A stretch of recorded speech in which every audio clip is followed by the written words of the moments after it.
তুমি কি পাপ করেছো, কি অন্যায় করেছো? তুমি জানো না আমার রব কত মেহেরবান, তিনি কত দয়ালু, তিনি ভালোবাসার আধার, তিনি করুণার আধার।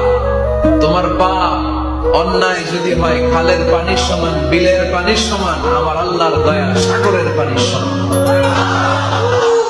তোমার পাপ আর অন্যায় যদি হয় পাহাড়ের সমান, আমার আল্লাহর ভালোবাসা দয়া হচ্ছে আকাশের সমান। তুমি যদি তওবার মতো তওবা করতে পারো, ক্ষমার মতো ক্ষমা চাইতে পারো, চোখের পানি ছেড়ে, চোখের পানির বড় দাম, চোখের পানির মধ্যে বিশাল কারিশমা, এটা আল্লাহ খুব পছন্দ করে। 2 ফোঁটা পানি আল্লাহ পছন্দ করে। এক, জিহাদের ময়দানে শহীদের গা বেয়ে ঝরে পড়া রক্তের ফোঁটা। 2 হচ্ছে অনুতপ্ত বান্দার চোখের পানির ফোঁটা।